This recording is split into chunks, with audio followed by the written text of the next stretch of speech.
రే కాశీ, ఒరేయ్ సత్తే,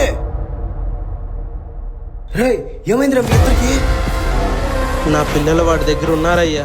రాయ్ నన్ను వదిలే, లేకపోతే లేకపోతే లేకపోతే ఏం చేస్తావు?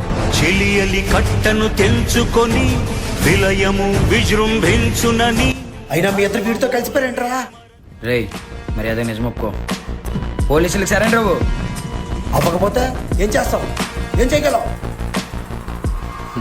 నిన్నేం చేయను, మా దగ్గర ఉన్న మీ నాన్నని చంపేస్తాను. జీవజలముని అడుగు